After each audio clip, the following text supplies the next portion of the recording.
Good morning dear student, welcome back to our next Hindi class. Previous video में हमने chapter number 4 की reading complete की। अब आज हम उसका अभ्यास करते हैं, तो आप सभी रेडी हो जाइए।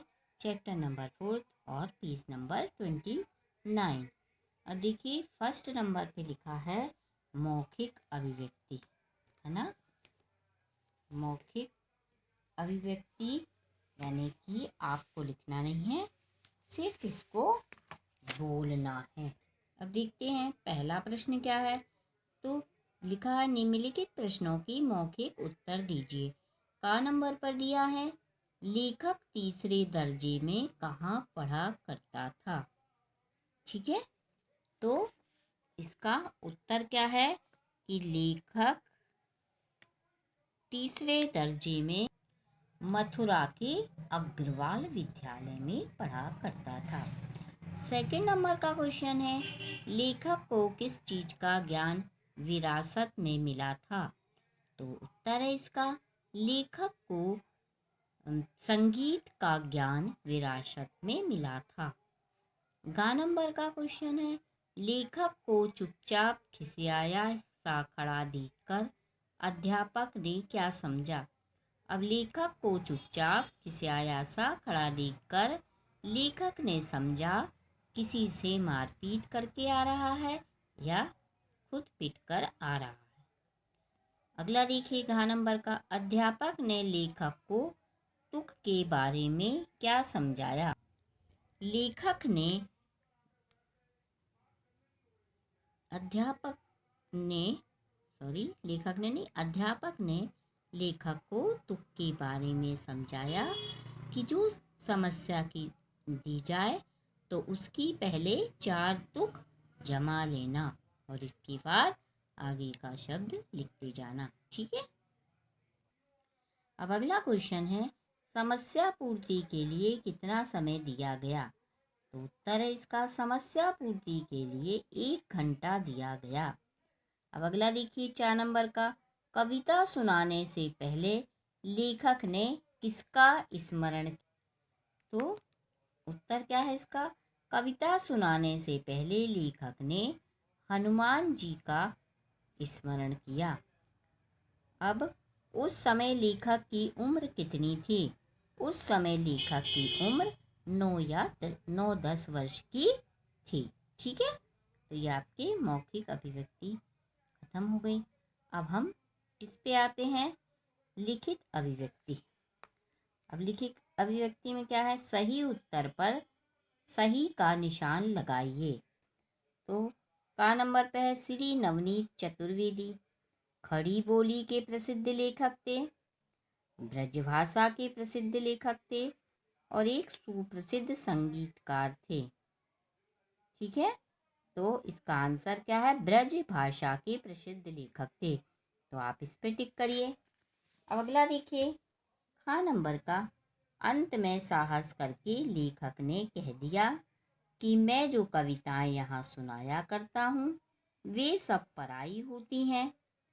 कोई और अवसर होता तो मास्टर जी फर्स्ट दिया मारते मारते कचूमर निकाल देते, मलते मलते कान सुर्ख कर देते, हंसते हंसते लोटपोट हो जाते।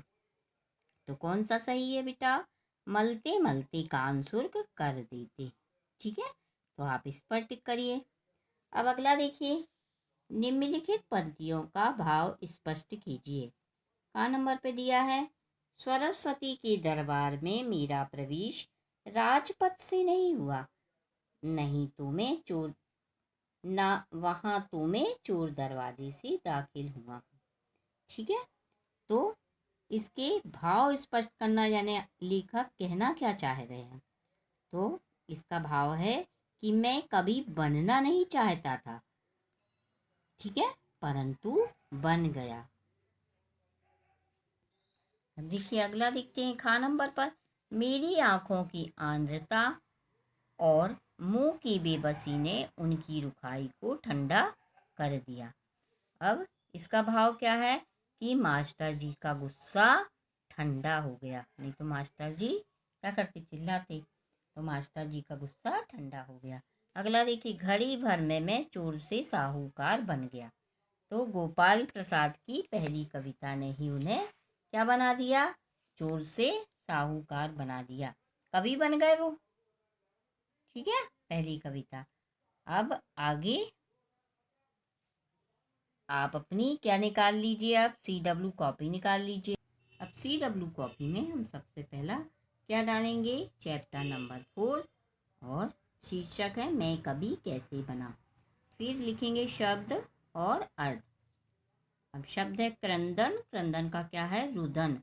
बेबसी का लाचारगी, अंक का गोद, दुविधा का मन की अस्थिरता, सरस्वती का विद्या और कला की देवी, तत्काल का तुरंत, कद्र का सम्मान, श्रोता का सुनने वाले और क्षीण का कमजोर, सुर्ख का लाल।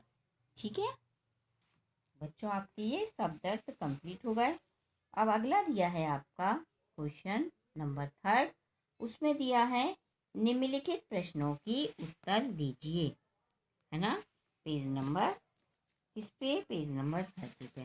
तो हम क्या लिखेंगे? प्रश्न और उत्तर। तो डालिए निम्नलिखित प्रश्नों की उत्तर दीजिए। का नंबर का क्या है? जिन दिनों लेखक पढ़ता था उन दिनों शिक्षण संस्थाओं में किन दो बातों की गहरी छाप थी? Question mark. क्या लिखेंगे हम?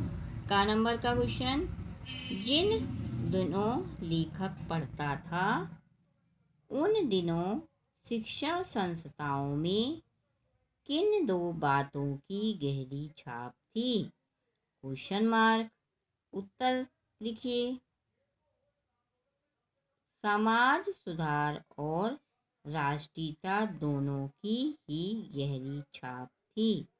ठीक है, अब अगला क्वेश्चन लिखिए। अगला क्वेश्चन है का नंबर का, संगीत की बजाय लेखक का झुकाव कविता की ओर क्यों हुआ? Question mark. अब उत्तर है क्योंकि संगीत की अपेक्षा लोग कविता सुनना पसंद करते थे और कविता में ही रुचि लेते थे। अब अगला देखते हैं क्या है? कविता सुनना पसंद करते थे और कविता में ही रुचि लेते थे। अब अगला क्वेश्चन देखते हैं गा नंबर का, लेखक ने रामलला जी से मेलजोल बढ़ाना क्यों प्रारंभ किया? Question mark. उत्तर लिखिए।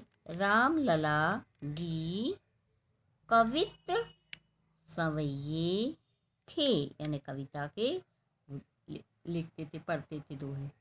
उन्हें पावस पर 500 छंद याद थे। पावस यानी वर्षा ऋतु। ठीक है, अब अगला देखते हैं घ नंबर का, जब लेखक का नाम कविता प्रतियोगिता के लिए भेज दिया गया तो वह क्यों घबराया? Question mark.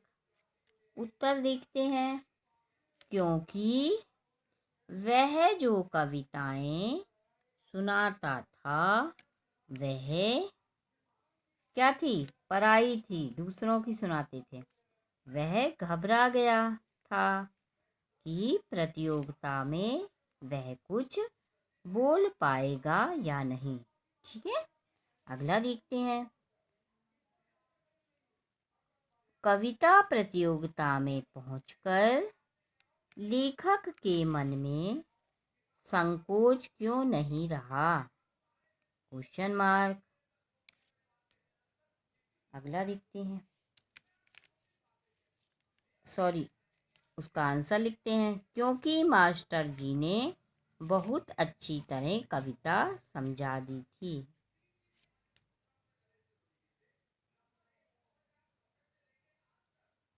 अब देखते हैं अगला, लेखक ने कितनी देर में समस्या पूर्ति कर दी? उत्तर है लेखक ने 20 मिनट में समस्या पूर्ति कर दी। अगला देखते हैं, समस्या पूर्ति सुनकर लोग लेखक को आश्चर्य से क्यों देख रहे थे? उत्तर है, समस्या पूर्ति सुनकर लोग आश्चर्य से देख रहे थे क्योंकि लेखक ने बहुत कम समय में समस्या पूर्ति कर दी थी। अगला क्वेश्चन देखते हैं, अपने विद्यालय के हेडमास्टर साहब की गोद में आकर लेखक को कैसा लगा? उत्तर है, मानो साक्षात देवी सरस्वती ने मुझे अंक में भर लिया है। अंक यानी होता है गोद, ठीक है, कि गोद में भर लिया है। ठीक है बच्चों, तो आपके क्या हो गए, प्रश्न उत्तर कंप्लीट हो गए। और इस वीडियो में बस इतना ही। नेक्स्ट वीडियो में हम आपसे फिर मिलेंगे। तब तक के लिए टेक केयर। आप CW कॉपी कंप्लीट करिएगा और डेली एक पेज रीडिंग करिएगा।